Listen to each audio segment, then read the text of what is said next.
Okay, so leading on from what Michelle was just talking about, which is obviously the future of work and the rate of disruption and all the different sorts of impacts that we know are coming and have already come for the future of work, we've identified these 4 strategies for learning and development to enable the future of work.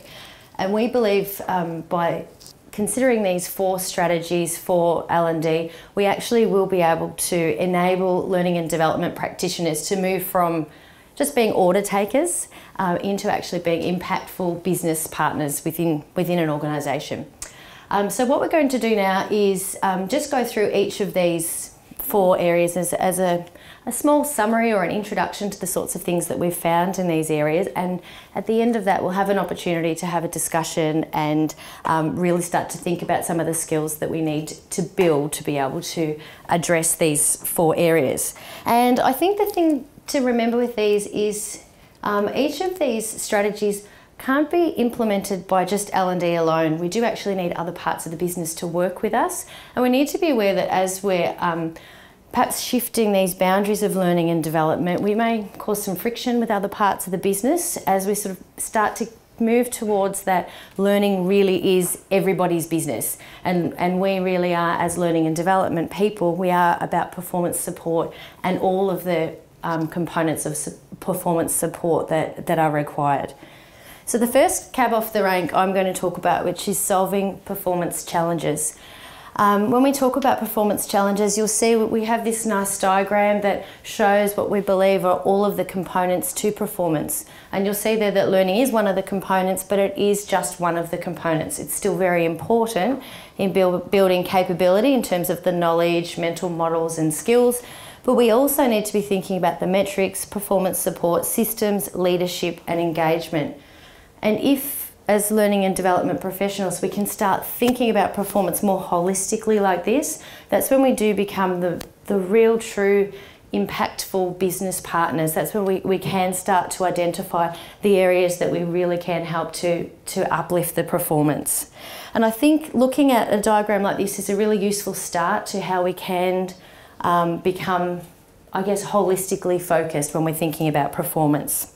So looking at what it actually looks like. So I guess as we move to this more performance consulting model, we are taking a more design thinking approach. So we're looking at understanding more about empathy of the people we're working with, communicating better, and really starting to I guess take that human-centred design approach. So this is one example of how that may play out in an organisation. So we may have a learning and development team who help define the problem, and perhaps through a design thinking approach really identify what the real root cause of that problem is. So we might find that that we're addressing lots of different problems. It might be a customer service problem, it might be a compliance problem. There's obviously lots of different problems in an organisation. But the really key part here is part 2, which is where we start assembling the solutions team, or what we like to call the SWAT team, which is where we start working with lots of other areas of the business to draw in all the different people with all the different skills that might be required to solve this problem. So it might not just sit within learning and development, it might not even sit just internally to the organisation. This is where we might pull together a team of people from learning and development who are the performance consultants externally, and also from other areas of the business, to really start thinking about how we can drive this solution. And then of course we deploy and execute. So as I said, this requires a lot of empathy and a good deal of communication, and it really requires us to think about performance as not just being about learning. Learning is one component, but it's not the only component. And I guess my last comment about this model is this is a really great model, and we love to see that we do have some organisations, even in the room today, who are using a model like this. In some senses, it's still a little bit reactive because we're defining a problem when the problem already exists. I think as we see learning and development evolve, we might actually see more, the data and analytics being used more as sort of insights, so that the performance consultants can start to identify and predict problems before they even arise, so that we are more proactive rather than reactive. And you will see in the report, there is one case study of an organisation that we spoke to who is doing something very similar to that. So hopefully you'll be able to find some insights from there. I'll hand over to Michelle. So creating experiences and campaigns is something we do quite a lot here at DeakinCo, but I guess looking at that and starting from a point of empathy is really what we're all about, to really get an understanding of what's actually happening in the organisation. So what are the pain points? What are we trying to solve? So one of the things that we kind of explore in the report is around how we learn the lessons from our marketing friends and how we really take those lessons and apply them in a learning context. So really building that strong what's in it for me and drive within the organisation to really build mindset change and change behaviours in organisations. So we look at building a suite or an ecosystem of components, not just one-off learning events. So as Kelly mentioned earlier in the 70-20-10 section, we sort of look at this from a workflow learning perspective.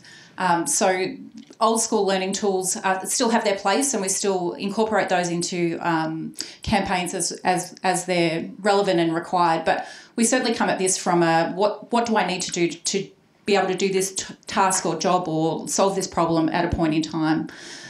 To do that, we often use performance support tools, and you'll see those very much as part of that experiences and campaigns model, where we're looking at bite-sized learning, micro-learning, just-in-time tools, quick reference guides, whatever that might look like, communities of practice, and really leveraging the organisational knowledge to be able to support learning and cultural change. A key part of this is around creating that campaign, and so from a campaign perspective, and you'll see in the report, we look very strongly at how the campaign aligns to the overall business objectives and the objectives of the learning program. We often build these around storytelling and narratives, so really creating that experience through storytelling, really focused on the what's in it for me, for both the learner and the organisation, and then taking a real multi-channel approach. So you can see from this diagram, we've got a whole bunch of different angles, if you like, or different media or modes that we can actually deliver this stuff in. And there's a whole bunch of research to support in the report around when these bits and pieces or what delivery channel we use and when. So the next part of this is really about how we enable a culture of continuous learning. And if you look at these 4 points, I think one of the themes of these 4 points is that we're trying to make a bit of a shift from, rather than traditionally L&D for some reason just got stuck in that mode of just training and trying to push knowledge into people's heads and then measure that knowledge later. So e-learning is particularly guilty of that. Face-to-face workshops sometimes try to do something a bit more, but it's still just that event-based training of trying to impart, we call it learning, which is us being nice to ourselves, because it's really just training and us trying to push something onto people, hoping that they will learn.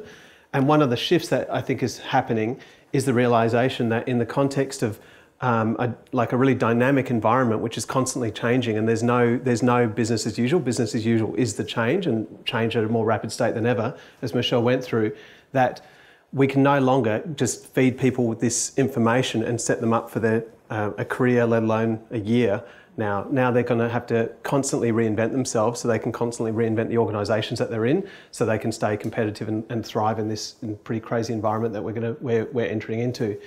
And so rather than the focus on training, it's really about how can we enable people to actually learn for themselves and to actually upskill for themselves and to reinvent. And so this is one map of how an organisation can do that. And if you look at it, it has that sort of leadership element, which is, you've got people like from IBM, the CEO of IBM saying, I'd rather have a learn-it-all than a know-it-all. And it's those sorts of statements from the top, which is crucial, but it's also having that shared vision of actually saying, where are we going and how can you be part of this? The campaign piece, which Michelle particularly talked about, and then measurements we're going to get to. And this is really that ecosystem place. It's about what sort of environment we're giving them. The systems, which I think is something that we often just totally ignore, and we'll come to that later. Often we say, oh, that's a systematic problem, but we're not touching that. We're just playing with a sort of fluffy bit out here. We can't touch the fundamentals. And then underneath all that is the learning culture. So it's kind of impossible to talk about the learning culture without at least acknowledging its interplay with everything else. When you talk about learning culture, it is very much about having a culture where work out loud is the norm, where people can actually share their work, not just saying, look what I did and I'm amazing, but look what I'm trying to do and I'm actually having challenges. These are 3 ways I've tried it. Anyone else had these sorts of experiences? So you're actually showing that vulnerability. And to do that, have that sort of level of vulnerability is really what's quite crucial with psychological safety. And that's kind of intuitive, but the Google study over 2 years of 180, I think they had 180 based interviews, and it was one of the most thorough studies around, actually citing psychological safety as the key factor to create basically high-performing teams and a learning culture. So I think we're down here focusing on this, and obviously we've got to keep an eye to all those other factors as well. So the next bit is about measuring, identifying and recognising. So Cam Hodgkinson is meant to be doing this bit, who's our XAPI data genius. Unfortunately, he couldn't be here, so I'm doing impersonation. I'll just leave you to that. Is this familiar to anyone? So, you know, it is that thing where somewhere along the line, L&D just found it easier to measure how much people remembered.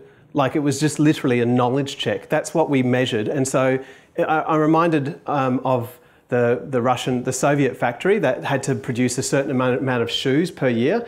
And so to be efficient, they just produced right-footed shoes, you know, because that was, they met their quota. And it was like, forget reality, they're just meeting the quota. And that's what we're doing. We're just like, how many people, how many bums on seats, how many people, how well do people go on the knowledge check at the end of that, the multiple choice question at the end of their e-learning module. And, you know, meanwhile, the real metrics that matter to people are just, we separate ourselves out into this silo of our own concerns. And you all know that. So the next one, this is one of the models that I'm just starting to look at around how people are approaching data today. And so people here are aware of XAPI, you're probably aware of it, yeah? No? So XAPI, very simple, like, I don't want to bore you, but like very quickly, so you know there's SCORM measurement, which is basically SCORM e-learning modules are just ways of tracking completion and really basic tracking with an e-learning module. Have they completed it? Did they pass the test and so on? That's just the basic tracking that's been around learning for a long time. XAPI is a new standard to say that it's basically, it's just a statement to say there's an actor, a verb and an object. So for example, the actor could be James, the verb could be attended, and the object could be this seminar. Thank you. They're clapping you, James. So James attended this seminar is just a statement that you can actually create in that XAPI framework. And the strength of that is it's so flexible, you can actually capture not just what happens in an e-learning module, but you can capture what happens, an example like this, it could be a coaching conversation, it could be a discussion forum. It basically is a standard to capture activities that are much more broad than what we're used to capturing. And this standard is now becoming the sort of, particularly in America, there's pretty much only 2 companies here that are doing it, and we're one of them. But in America, it's actually become more of the standard, and I think it will start being a thing. But in terms of level of adoption, the first level is aspirational, and that's no small thing in the sense that we need to have a data mindset. I've seen people try to jump to using data in a more complex way, but until they actually look for metrics that measure, metrics that matter, and rather than just trying to look at the learning and L&D kind of metrics, they're actually looking at business metrics.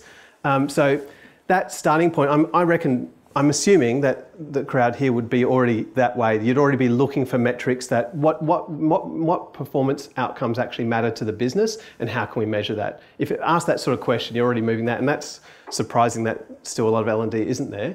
The next one is going SCORM Plus. So it's actually using XAPI or something equivalent in e-learning modules, for example, to get more complex data from how people interact with those modules. So for example, we're producing these scenarios where we're actually tracking a lot more than what SCORM would. But that's still kind of a bit boring. The next bit is learning ecosystems, where you're tracking not just what's happening in a digital framework, but it's also how people are coming into a meeting, how people are actually having a coaching conversation, what they're doing in that 70 and 20 space. And that's kind of even more interesting, but it's still just tracking learning. the gold mine and the real power of XAPI and this new data wave in L&D is how we actually link learning to performance. So for example, sales is a classic example because there's so many metrics for sales already. Most organisations have got a sales team. You go ask them, what metrics have you got? They've got their CRMs and they're spitting out data everywhere, and L&D aren't tracking it, aren't using it. So how can we actually look at, say for the sales team, what are they doing? What articles are they reading? What conversations are they having? What sort of questions are they asking? And then you get the data from the CRM and you pull that in, because it's all open APIs, which basically means that the data points can actually talk to each other and be compared on the same fluffy graphs for us. And how can you actually start saying, well, what we can do is we can make a hypothesis that when someone's reading these sorts of articles, doing this sort of coaching, that they're actually going to be a high performer. And why don't you try that? And you can actually start testing things out and get this continual feedback loop. And that's the sort of holy grail of data and measurement, which there's only a few case studies like that in the world at the moment. So if you're interested, talk to us, because we're still playing often in that space, but we want to be playing in this space. But it takes that client to have that sort of commitment around it.